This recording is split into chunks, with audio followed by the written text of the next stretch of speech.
We're back out here at the Big Lake again, and today we're talking about some important things I wish someone had told me about springtime bass fishing. It would have made my life a lot easier. You don't want to miss this one. Stick around.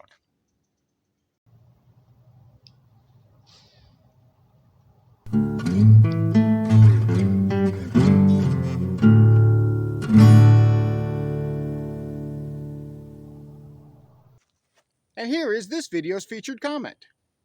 Congratulations! If you would like to have a chance to have your comment featured in an upcoming video, all you've got to do is leave a comment. And now, on with the video. Welcome back to Lowbrow Fishing. And you know, when it comes to the pre-spawn fishing, there's all kinds of information you can find on the internet. 5 best baits for February, 5 best baits for spring, 5 best baits for the pre-spawn. All this information is everywhere. But when it comes to actually fishing it, well, there's some secrets, some hard-earned School of Hard Knocks facts and tips that I had to learn the hard way because nobody showed me, and I was probably too hard-headed to listen, even if they did. So today I want to break these things down and make it easier for you so you can go ahead and get out there and enjoy fishing. Because springtime of the year, right? The ice is thawing, the leaves are starting to bloom, birds singing, and all of that. But the best part is it's a fresh new year. We get to head out on the water and we get to try to catch that big girl. We try to get that PB. It's a yearly quest and it starts in the spring. Everything's fresh and new. So what are we doing? When we head out to the water, what are we doing? Well, we want to maximize our potential. You've heard me talk about that before. We want to maximize our potential when we're out on the water. And we do that by casting efficiency, casting accuracy, and just all around covering water the best way we can. Now, we're going to go out on the water and I'm going to show you some of the things that I'm looking for, some of the things that I'm doing whenever I'm out there. And this also applies from the bank. These are not just tips and hacks for boaters because you've got fish that are moving up, and in my area, the spawn has already begun. Those buck males, well, they're moving up shallow, they're looking to dig out beds, and they're looking to entice females. That process has already begun, which for us is normal. Early March is usually the spawn in South Mississippi. So we're right on track with that. Now, what can we do to maximize that time on the water? Well, let's head out on the water and we're going to talk about some of the things that I'm looking for, some of the baits and the presentations that I'm using, and how I'm using them, how I'm putting them out there, and not just the straight retrieve, but the entire logic behind it. Why I'm putting that bait in that particular spot, and what is the next spot that I'm looking to put my bait. Because when it comes to spring fishing, sure, it might be easy for a lot of the country, but at the same time, we want to be very precise. We want to almost be surgical about our precision when it goes on the water. So let's go out on the water and let's take a look at some of the things I'm looking for and why I'm looking for them that way. Everything about your presentation is about making a bass bite your fake piece of plastic and metal. Whether it's putting it right on top of their head. Oh, there we go, I got him. See, like that. And he went after it too. It's a little bitty dude, but a little bitty dink. But he came up and he slobber knocked it. He came up and he knocked the pea water out of it. A little half pounder. Little, what do you want to call that? A quarter pounder with cheese. But anyway, thanks little buddy. But he came out of nowhere and he snocked it. And that's exactly what I was talking about. That was exactly, he said, oh, that's a bait fish that's fleeing. And he knocked it. That's why I skip my lures from so far back. Because I'm trying to get them, I'm trying to get a fish to think, oh, that's a fleeing bait fish. That's the sound that they make when they're trying to get away from another bass. Alright, I have this electric blue NACO rig tied on. I'm going to kind of work up under here. Kind of work in these areas here.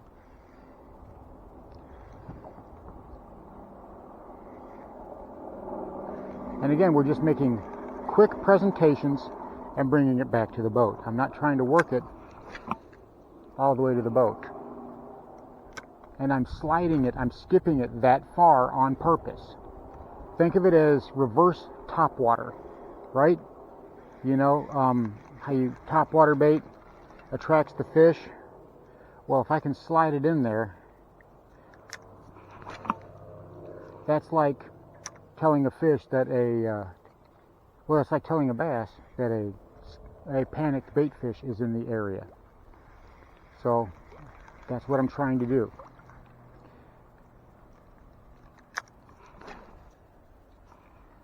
So while some people like to, when they're skipping, they like to have their bait in the air for as long as they can before they're skipping it by their target, I'm the opposite. I like to have my bait sliding across that water for a good ways before it gets to my target. Not only do I find that it's actually increasing my accuracy where I am targeting, but I also find that I get better bites. I'm getting more bites because that bass hears that bait skipping across the water, and it makes it reacts to it. Let me get my boat turned this way a little bit. Get my boat turned that way. So you see all of this here, all of this brush, all of this, right?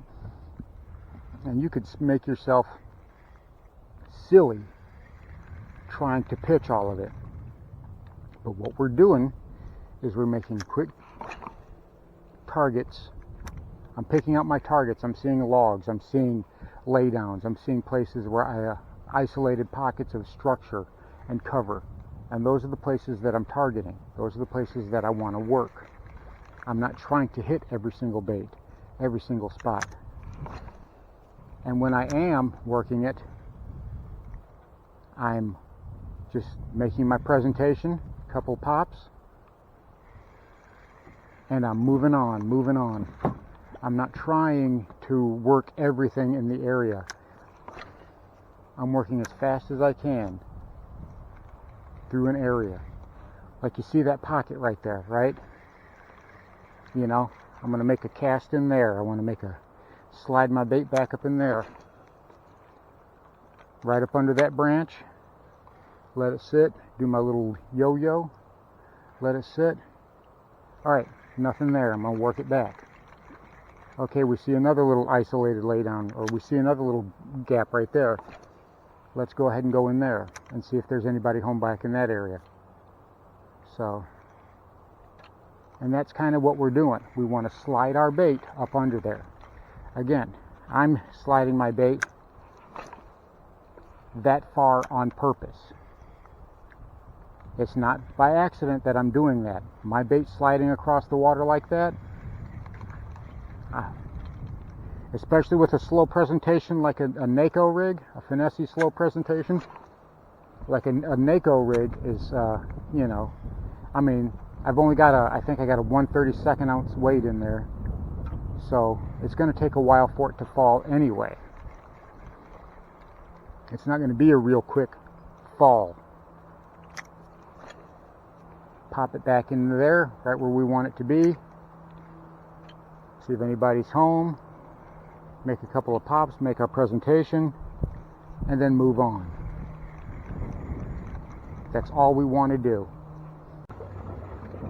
And so I kind of have to, with the way I'm fishing these pockets, is a real pain in the butt, is I've got to come way out here, and then I've got to kind of let my boat kind of drift in. So I can actually kind of just go with the current a little bit, because otherwise I just can't make the casts. Oops, I'm standing on my pack of worms. I don't want to stand.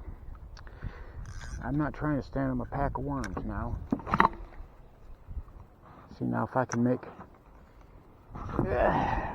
the cast that I want to make. I can even come close to making some casts. There we go. Got him. That one feels good. That one feels real good.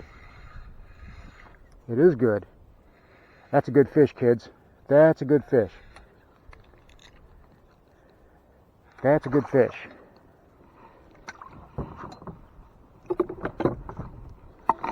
Ooh. 3 pound. I had him good too. And again, that's on that hover stroller, that hover rig. Come on, there we are. It's on that hover rig. It's a 3-pound bass, 2.5, but it's pretty close. Beautiful, gorgeous fish. Make sure that I'm actually getting it on camera. All right. Thank you, Mr. Hover Stroller. Thank you, Mr. Fish. All right, let's clean our stuff back up. So as you see here, we're moving down the bank. We're kind of gliding nice and slow, letting the current take us a little bit, letting the trolling motor take us. We really don't want to engage that trolling motor if we can. Now, for those of you on the bank, you want to make sure that you are as stealthy as you possibly can be when approaching from the bank.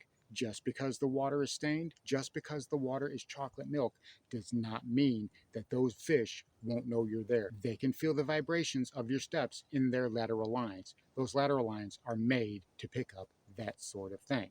So be wary, be careful. And whenever you're looking to make casts from the bank, make them as pinpoint as you can. Do it just the same way as you would be doing them from the boat.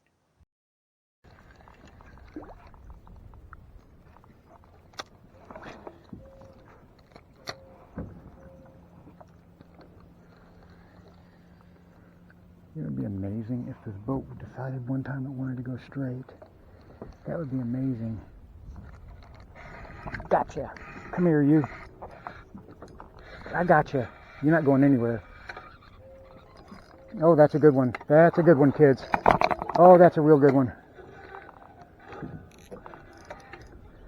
Oh, that's a good one. He's pulling the boat everywhere, so I got you. Oh, that's a... Oh, lowbrow got an 8-pounder. Ooh. Ooh. Ooh.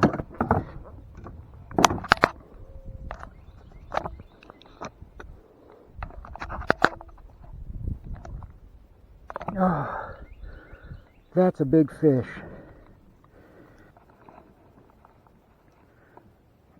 My scale is not working. It's saying 1 pound 18 ounces, and then it'll say 2.4. So it's really, really hard to say. But we're going to get a picture with this great big girl. We know this bass is at least 7 or 8 pounds. I'm going to say 7. We're going to say 7. Come on, get the photo. There we go.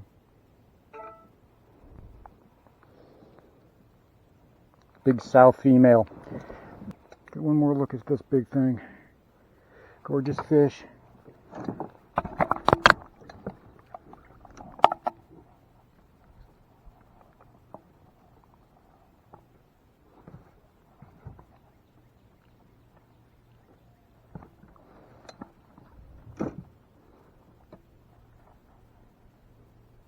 There she goes.